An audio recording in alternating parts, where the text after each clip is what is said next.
Bismillah ve salatu ve selamu ala Resulillah ve ala alihi ve sahbihi ve men vala. Celaluddin Es-Suyuti rahmetullahi aleyhinin haliple tarihi namlı kitapta biz Abbasilarning 23. sultanı El-Muti' Lillahining hayatı bilan tanışıp çıkıvatkan ve şu devirde buluvatkan bir kısım vakalarını tanıştırıp ötken. Şunun ayıgıda bugün yanıla Hicriye 350. yıl boğga vaxtıda Muizzud Devlet Bağdat'ta acayip katlı bir saray saldıgan bulup bu sarayının ulu 36 gaz deydi. Yani 10 metreden artık 15 metreye yakın. Demek buna ait kat saray oldu da o tigi 13 metre olsa tigi bir bina ki bunun ulu olan bir bina. Muşu vakıtın özü de yani 350. yılı demekçe Bağdat'ın devletinin en çok kazilik mensibini Abal Abbas Abdullah ibn Hasan ibn Ebu Şuvarib tayinlendi.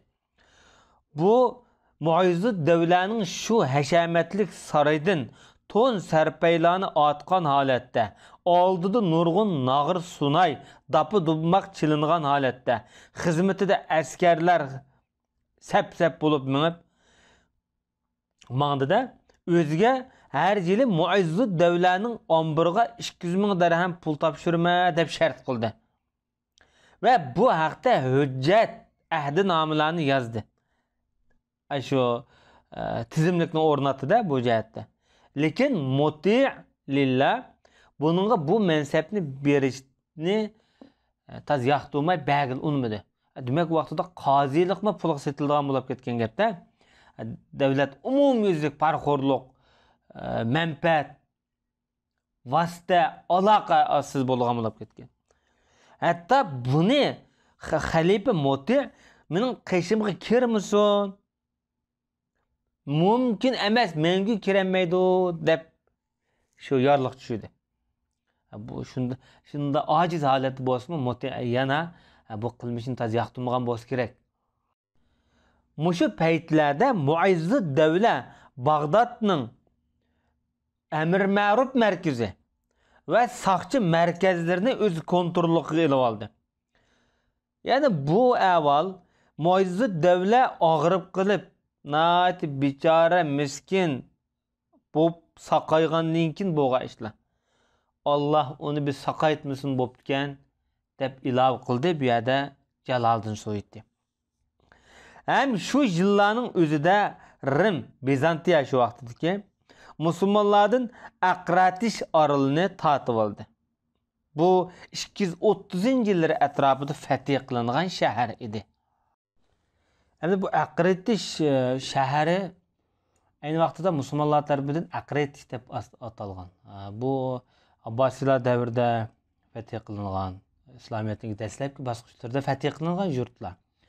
Ama Rimlar musulmonlardan bu payt bir ilib oldi. Osmanlılar davrida yana bir qaytib kelgan. Lekin Osmanlılar imperiyasi vayron bo'lgandan keyin bu Aqratish orol yana musulmonlarning qo'lidan ketgan. Bu yerda burun Andaluslar, Arablar, Türklarniki asli sahab 100% musulmon rayon bu. Lekin hozir bugungi kunda bu Yunonistonniki qo'lida bu xristianlashib ketgan ko'p nüfus xristian. Buna ait muhim stratejik o'rin. İslam dünyasıga ahli saliblar, xristian dünyası birdan bir hujum qiladigan markaz, baş markaz mushu. Agar mush o'rin kimning qo'lida bo'lsa, mana İslam dünyası kontrolligi shuning qo'lida bo'ladi. Hicriye 350. yılı boğa vaqtida Andalusning şu vaqtdagi valisi An-Nasr Lidinillah o'lib ketib, o'rniga o'g'li Hakam padişah bo'ldi. Hicriye 351. yıl boğa vaqtida Bag'doddagi Şialar masjidning darvozalariga xat yozib, Muaviyaga la'nat bo'lsin, Fatimaning Fadakdagi haqqini bulg'anlarga la'nat bo'lsin deb xat yozishdi. Yani Abu Bakr Siddiq zamanında Fadakni Fatimaga bermagan.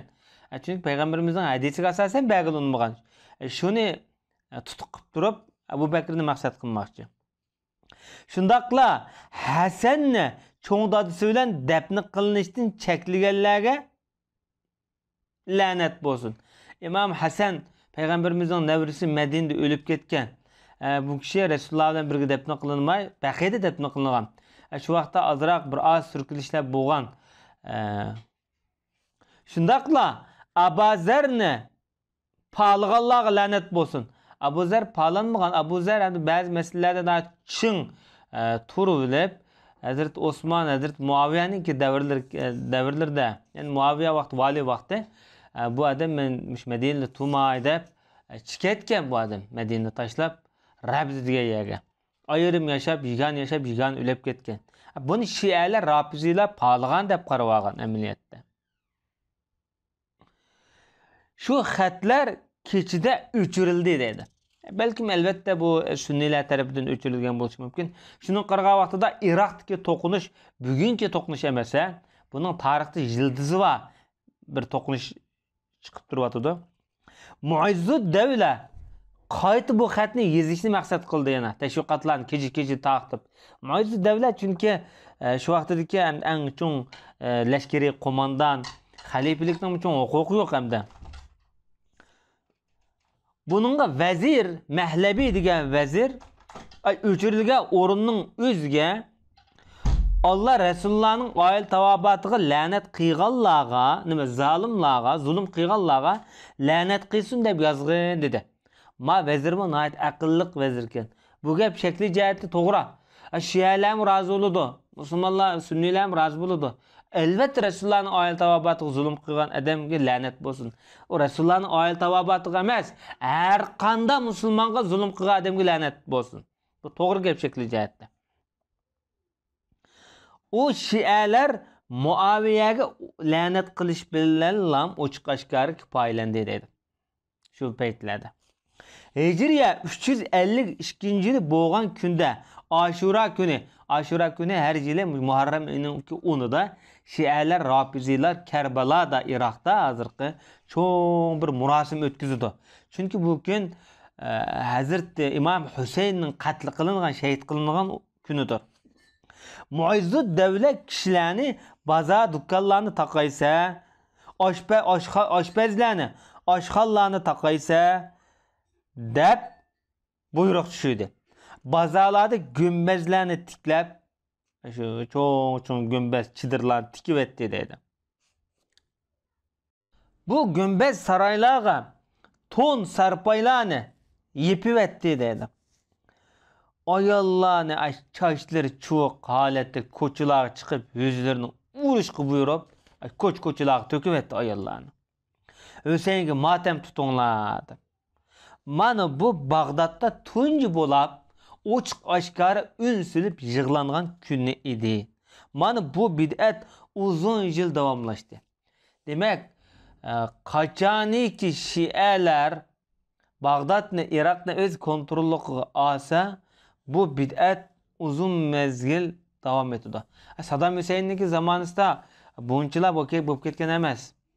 Bu ishlar asosan biroz çekingen, hozirgidek emas. Hozir Iroq Şialarniki qo'lida, bo'lapmi İranning qo'lida ikki jihati elbetqa vaqtida. Bunda bo'lg'achqa Kerbala uchuq her yili haj qildigan hojining sonidan Kerbalaga Aşura kuniga berib, shu yerda yig'lab motam qildigan ziyoratchining soni ko'p. Bu islom dunyosidagi eng chong vabo va balo. Hicriye 352 yılı Zulhacce ayının 18. Gadir Xum bayramı berpa kılındı. Yani Gadir bayram kılındı dedi Şialar tarafından. Bu Gadir Xum degan azıqı Saudi Arabistan'daki Mekke ile Medine aralığındaki Cuhbe dediğin orunda Gadir Xum dediğin bir orunun ismi. Aslında şu yerde yağmurun, selinin sesi bir su yığıldığan bir küçük bir köl. Şu joyda Peygamberimiz bir daraxtning boyida en ahir qıtımını haj qilgandan keyin shu yerda xutba so'zlagan. Ali roziyallohu anhuni bir qism sahobalar sal tanqid qilgan Yamandan kelgan vaqtida. Shu vaqtda Rasululloh Ali roziyallohu anhuni asos qilgan asosda bir xutba qilgan. Kim buni yomon ko'rsa, meni yomon ko'rgan bo'ldi, kim buni meni do'st tutgan bo'ldi degan mazmunda so'z qilganda, mana mushu Zulhajjining 18 bo'lgan voqea. Mushu kunning o'zini keyingi mezgilda Rafizilar Ali'ni bu kun viloyat, yani imom qilgan, buni xalifa deb tiklagan deb mush kunni yodikor bilib bayram qilib olgan.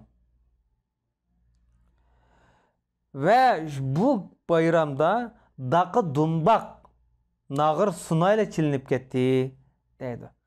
Demek bu vayhila bu Şia Rafizila Bağdatni egallagan bu 100 yıl Sünni musulmonlar uchun qara bir kun bo'lganda qiladi.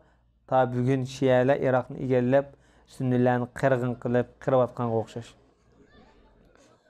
Endi şu mezgilde ikki ufkuning choplashib qolgan voqealigi. Hijriya 352-yil bo'lgan vaqtida Ermenilarning bir qism poplari deydi. Nasiruddavla Hamdaniga bir choplashib qolgan ikki odamni avatdi. Ya'ni bu tug'ilishdilar aytib choplashib tug'ilgan. Az bugungi kunda bunda odamlar bor odatda. Bu ular shu vaqtida 25 yoshgan ömrü. Bularning beqini choplashib qolgan. İkisinin ikki qo'sqi var, ikki kindiki var, ikki oshqozni var. Ammo qo'sq ochadigan, usaydigan, siydigan vaqt o'xshamaydi. Her birinin ikki taqi var, ikki bilki var, ikki qo'li var, ikki yo'tisi var, ikki pachiqi var. Ve ammo lekin siydigan yer bir zakar bor. O ikkisining biri ayollarga mayil, yana birisi yosh balalarga mayil. Şu sakal chiqmagan işte balalar amroqda o'g'a balalar. Birisi o'lib ketib, bir necha kun aşağıdan kesip alanmagandaki qilib qoldi da orliqda. Ay yembi okisi qarindishi hayot sesib cherib ketdi. Nasiruddavla Hamdani nurg'un doktorlarni yig'ib bu meyitni bu hayotdan aritinglar kesib eletinglar operatsiya qilib deb doktorlarni yig'gan bo'lsa-mu, doktorlarning buningga kuchi yetmedi. Bir necha kundan keyin bu yembi hayat birsimu bu o'likninki furqidan zaharlanib og'rib o'lib qoldi dedi. Şu vaqtda Ermenilar, hozirgi Ermenistondagi Ermenilar shuda. Ermenilarmi shu vaqtdagi nihoyatda cho'ng bir diniy e'tiqodninki agash kuchlari va bir madaniyatninki agash kuchlari. Hamma jihatda bular o'noq topgan. Ammo Nasiruddin Hamdaniga nimishqi buni avatidi degan vaqtida, chunki Nasiruddin Hamdani Sayfuddavlalar hozirgi Sham ziminlariga nurg'un aql egalarini yiqqan davlatning taraqqiyoti uchun. Masalan, Farabi mushad o'lib ketgan. Farabini yiqqan. Farabining yutadigan shu Turkistondagi Farabdin. O'g'iz qavmidan bo'ladi bu odam.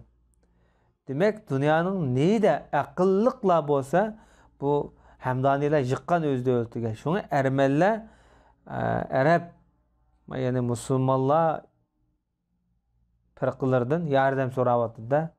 Demek Müslümanların şu devirde xili bir taraqqiy qilganligi ko'rinib turibdi. Hijriya 353-yil bo'lgan vaqtida Sayfuddavlaga ajoyib katta cho'ng bir çidir yasalgan bulup bu çidirinin fakat Türk'ünün egizlikla 50 gez idi dedi. Yani 20 metre etrafında. Bina dekildiken de o vakti Araplar asasen binalar cık yürüyüş kıyan emas. Hem asasen çidir asasında. Medeniyette hem işler şuyada buladı. Hijriya 354-yili bo'lgan vaqtida Muizzud davlining singlisi o'lib ketdi. Mana bu bayatın Şia kumandan şu. Muti'lillah Muizzud davlininki sarayga kichik bir kiyimi bilan kelib ta'ziya bildirdi. Yani bu Purat Dejlariya bo'ylardiki shaharga ayni vaqtida Bag'dodlar, Vasitlar degandek. Muizzud davlat kutuvag'il oldiga chiqqan dedi. Onu kiyimidan tushkili qo'ymadi. Yani kiyimidan tushish avar olmuşsun deb hem şekli bir hürmet xalqning oldida. Oldida ne çıqıtım yani söyledi. Xalife öz sarayga qaytib ketdi dedi. Adamlarning musulmonlarning oldida yagi söyledi, ta'zim qildi, hurmatini qildi, ammo yolg'iz sarayga chirvasi urib buni taxab qildi. Hijriya 354-yil bo'lgan vaqtning o'zida Rim podshosi Nakfor musulmonlarning shahriga yaqin Qaysariya shahrini bino qildi va shu yerda turdi dedi. Har vaqt hujum qilish uchun. Bu hozir Turkiyaningki Qaysariyaga deymi? Hijriya 356-yil bo'lgan vaqtida Muayyid davlat o'lib, uning o'g'li o'rniga chiqdi. O'g'lining ismi Baxtiyor. Buni Muti'ullah Izzuddavla deb nom berdi. Dersimiz bugün müşahitçi olsun ve sallallahu ala nebiyina Muhammed ve ala alihi ve sahbihi ecmaîn.